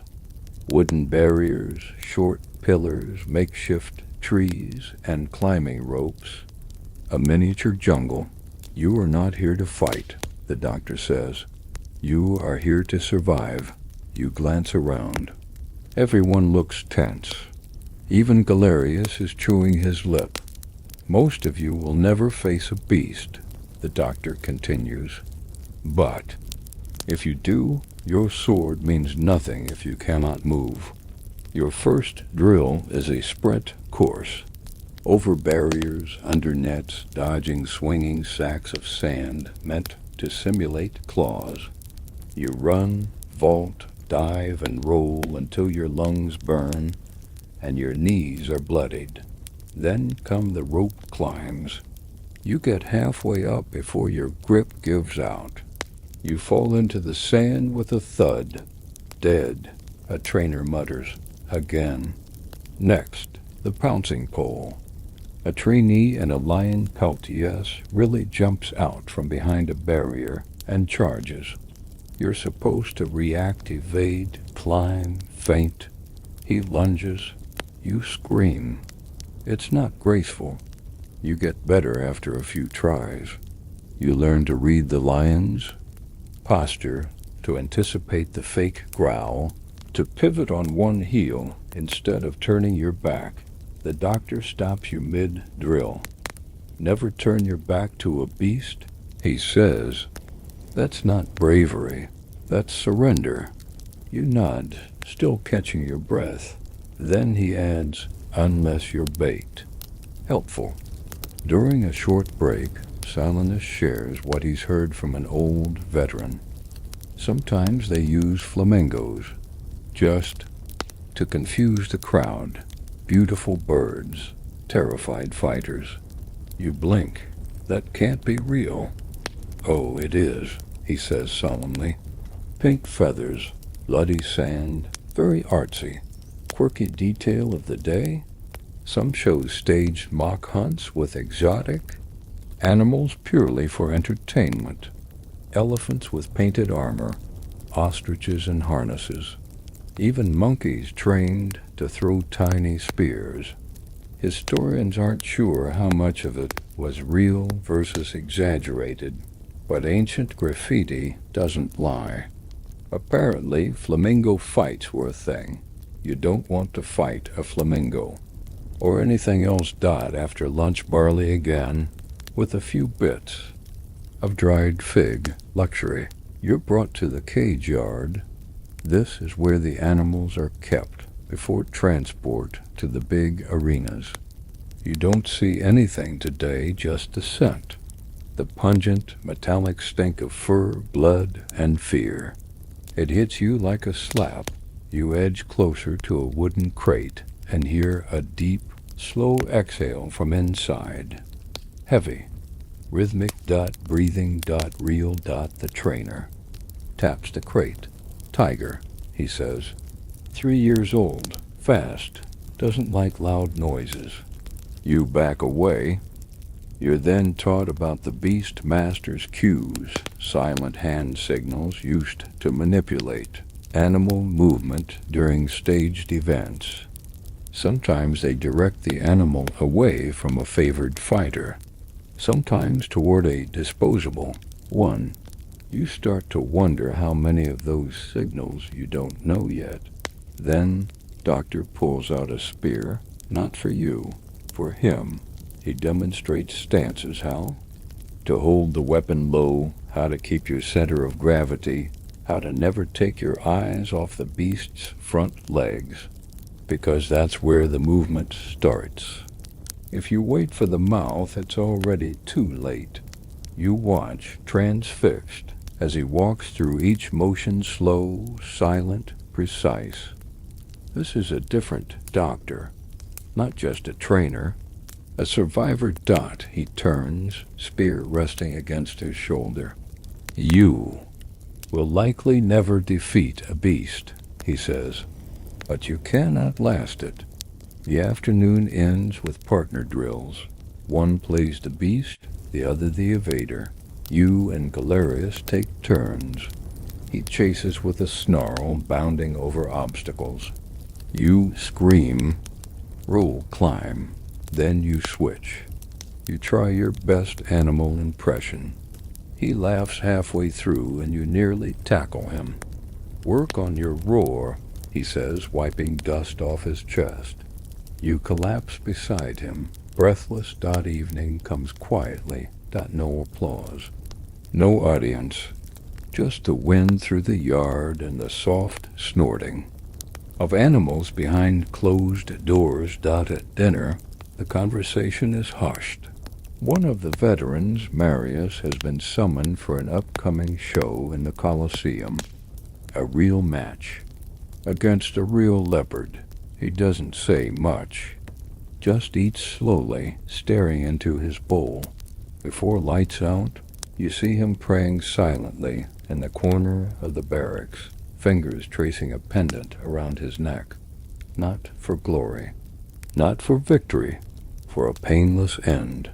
You return to your cell, hands shaking slightly. You lie down, staring at the ceiling, thinking about claws, teeth, speed. Tomorrow, you'll train like it's just another day. But tonight? Tonight your dreams are full of eyes in the dark. You start the day with a rare privilege, silence. Not the ominous kind from Beast Day, but the kind that says something important is coming, and everyone knows to keep their mouth shut. You're led in a quiet line, no jokes from Silenus, no grumbles. From Galerius into a low stone hall behind the main yard. The air is different here, dry, metallic, thick with charcoal smoke and hot iron. Today, you visit the armory. This is where the tools of death are born. Rows of weapons hang neatly on pegs, gladi, spears, curved blades. Shields line one wall like giant bronze scales. A line of helmets gleams in the firelight, some with ornate crests, others pitted and blackened with age. In the center stands the Fabri Ferrari, the armorers. Not burly blacksmiths like you'd expect, but wiry, soot-covered craftsmen with permanently squinted eyes and calloused hands. One is missing 2 fingers. Another walks with a limp. All of them look unimpressed by your presence. Don't touch anything, one growls, or touch it and lose a finger. Up to you. You nod politely and keep your hands firmly by your sides. The doctor walks ahead and gestures to the rows of gear. "This," he says, "is your second skin?" He points to a rack of chest plates, not built for comfort, built for performance. He taps a helmet, not designed to save your head, just delay the inevitable. Garaging, you're assigned a station with one of the armorers. His name's Spurius, and he smells like coal and onions.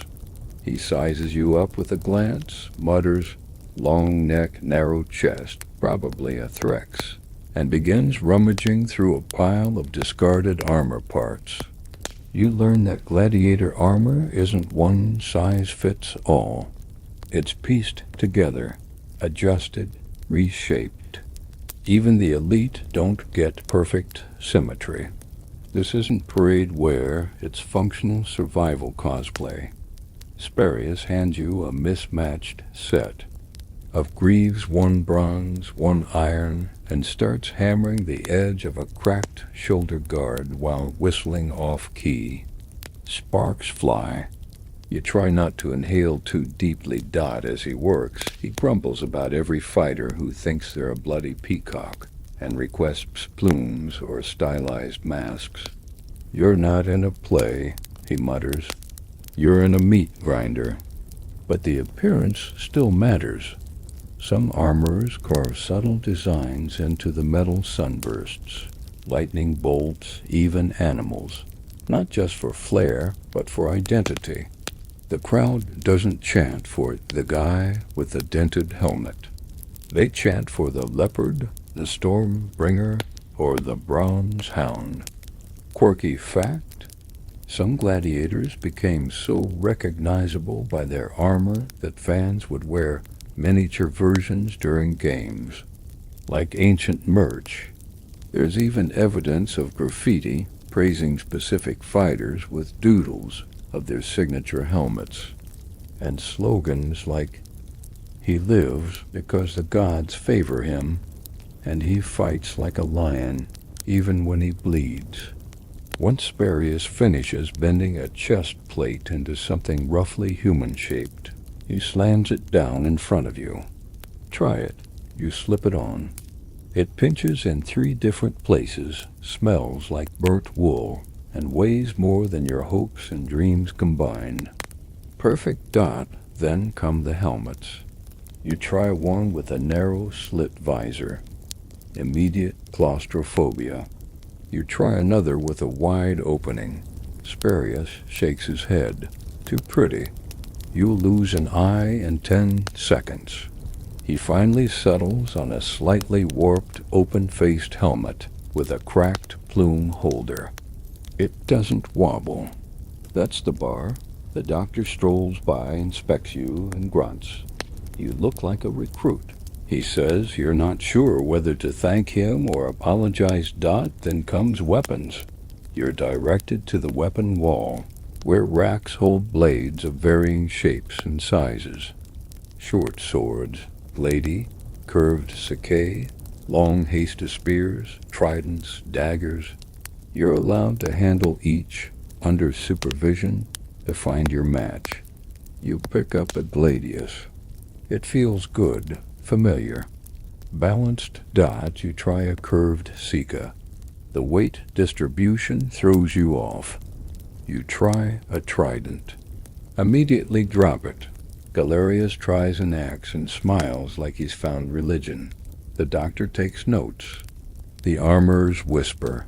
Someone jots down possible Mermillo pair on a wax tablet.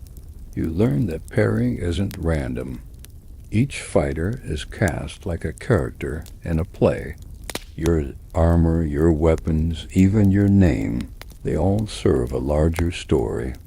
A balanced match keeps the crowd entertained. And entertained crowds pay more after your fitting. You're led to the tuning station. No, not for music. For sharpening, you meet another blacksmith, older, quieter. He shows you how to hone the edge of your blade, even the practice ones. A dull sword bruises, he says, but pain still teaches. You spend half an hour filing the edge of your gladius under his watchful eye. The rhythm is hypnotic. S-H-H-H-H-H, S-H-H-H-K. You imagine it slicing cleanly through sand, then flesh.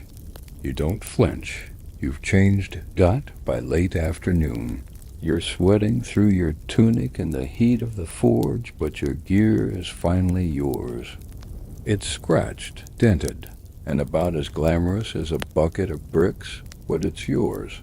Spurious hands you a small cloth pouch. Charcoal and oil. Keep it clean. You nod Dot. He hesitates, then adds, "Name it." You blink. Your sword. Name it. You'll fight better with it. You look at the blade in your hand. It's not beautiful. It's chipped near the hilt. The grip smells like old vinegar. You whisper, "Promise." Spurious shrugs. "Good enough." Dinner that night is celebratory? You're not sure. There's still porridge, but someone's added garlic. Garlic? You sit beside Silanus and Galerius. Gear at your side, blades resting against the wall. You all look like mismatched puzzle pieces. But something's different now. You're not just training. You're preparing. Tomorrow you enter the ring your ring. You don't eat breakfast, not because you're too full, no. You haven't been full in weeks, but because your stomach has twisted itself into a knot the size of a gladiator's fist. Even the sight of the barley porridge makes you want to. Find a dark corner and reconsider your life. Today as your first real match, not a public spectacle, not the Colosseum. Just an internal exhibition bout inside the training amphitheater with a select audience, trainers, patrons, and a few visiting sponsors who've come to sniff around for talent. You are talent. Apparently, your name's been called. Your gear's been assigned. Your opponent? Galerius. Of course, you've fought him dozens of times in practice. You know his rhythm, his tells, his favorite feint. But this isn't practice.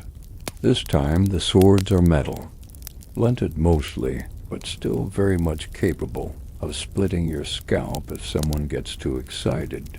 You dress slowly in the armory. Each strap, each buckle, each loop is suddenly more complicated than ever before. Spurious helps you tie your greave properly, muttering under his breath, "Nervous is good." Keeps you from dying stupid. Your gladius promise is polished, oiled, waiting for your grip. You pick it up and whisper the name under your breath again.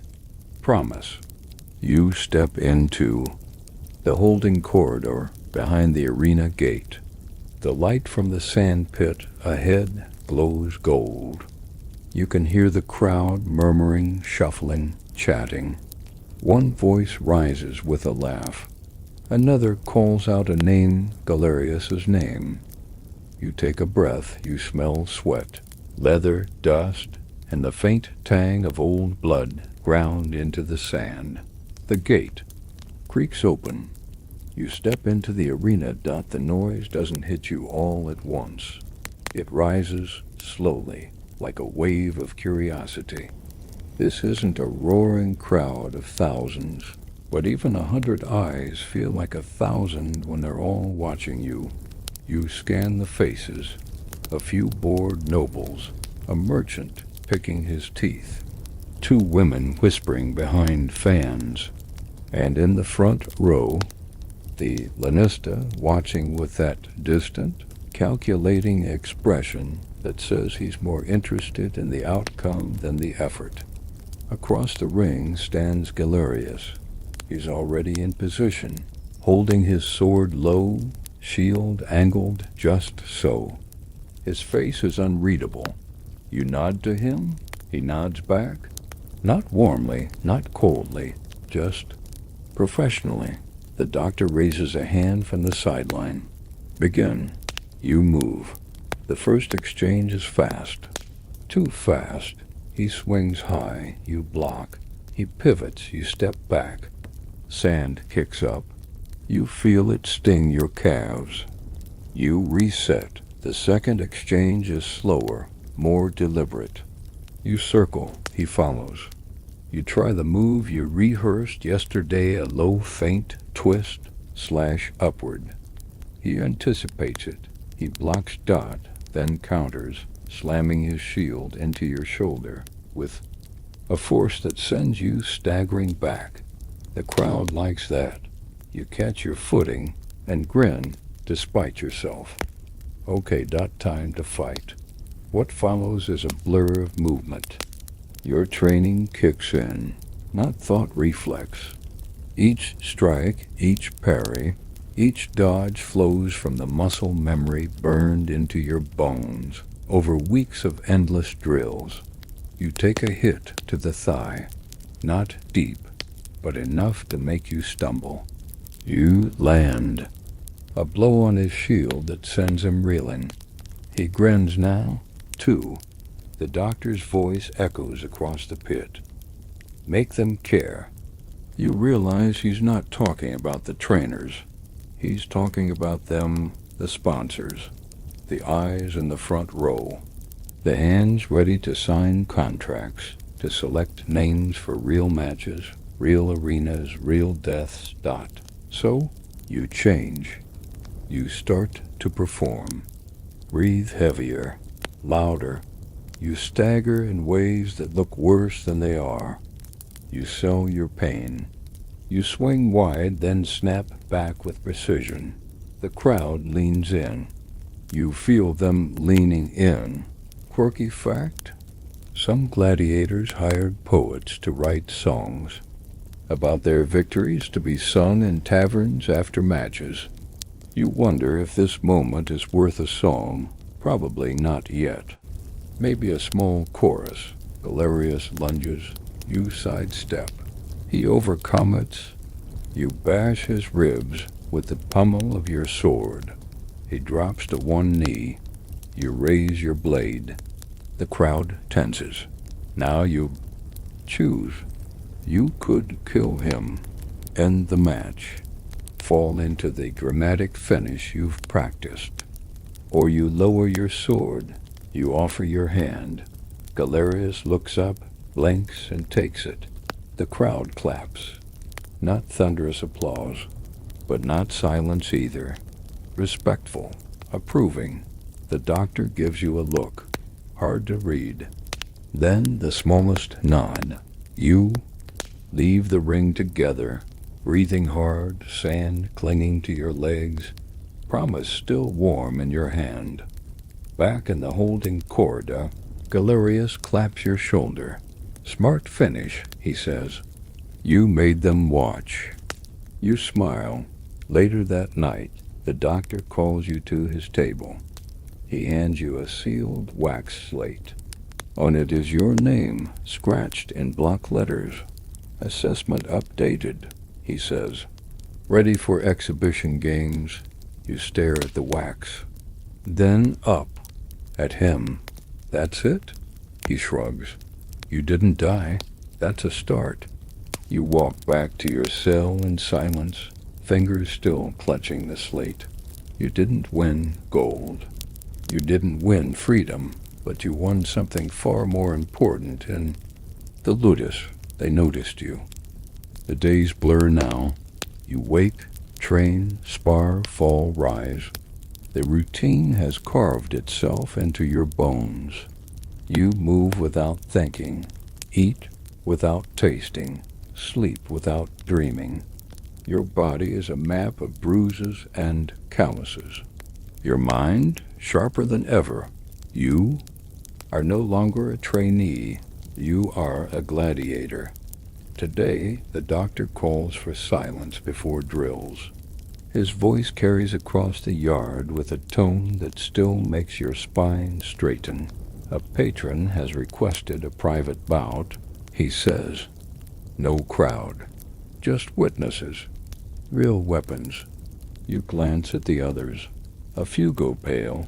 Felix mutters something about bad omens. Even Galerius shifts his weight uneasily. Then the doctor looks at you. Suit up. It's not a question. You say nothing. Just nod. Just breathe.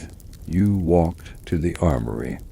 Spurius is already there, polishing your helmet with a rag that's seen better centuries. He doesn't speak. He just holds out your gear one piece at a time. Greaves, belt, chest plate.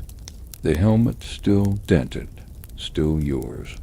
And finally, the gladiu promise he offers at hilt first, then pauses. Don't get fancy, he says. Fancy gets you killed. You nod. Noted. The arena has been cleared. No training dummies. No wooden swords. Just sand, real sand. Soft enough to bury mistakes. Red enough to hide them. Across the ring stands your opponent. You don't know his name. Older, heavier, with a scar that runs from temple to chin, like a road map to ruin. He wears no crest, no flourish, just plain, brutal armor. A veteran. The doctor steps between you. Rules are simple, he says. No fatal strikes, unless one of you forgets. He steps back. The world goes quiet. You raise your blade. So does he. And then clash. The first strike rattles your arm to the elbow. His strength is ridiculous. He moves like a wall collapsing in slow motion. You duck, twist, counter. He grunts and shoves you back with his shield. You barely stay upright. This is not practice. This is not choreography. This is real. You adapt.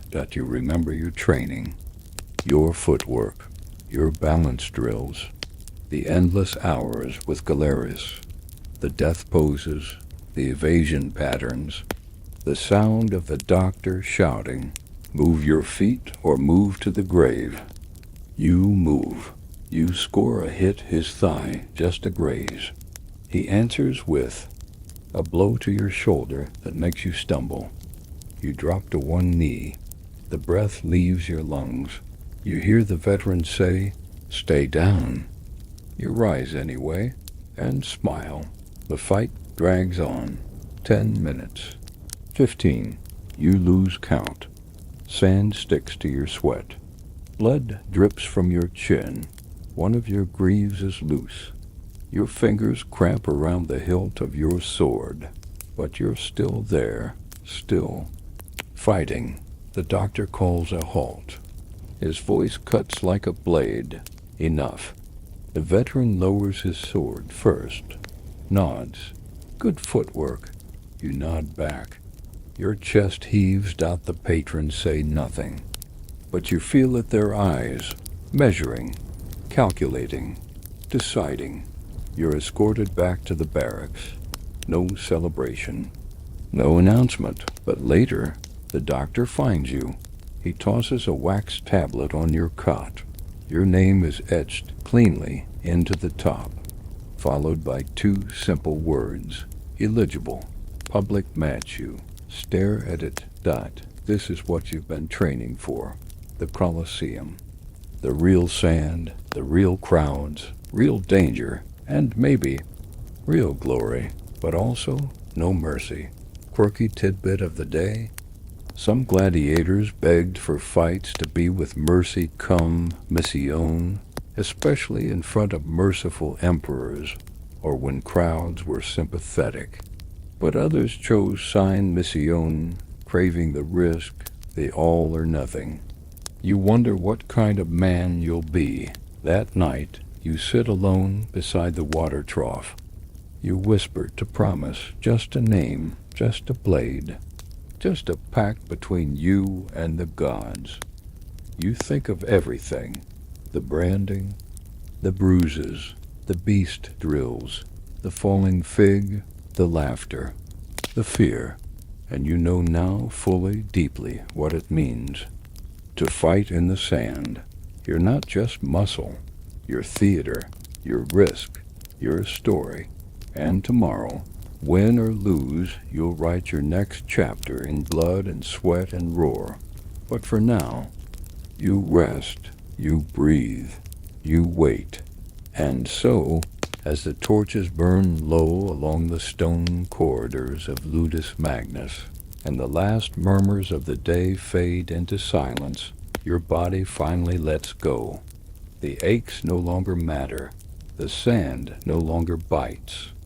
The armor rests heavy beside your cot, silent and still, like a loyal animal dozing beside its master.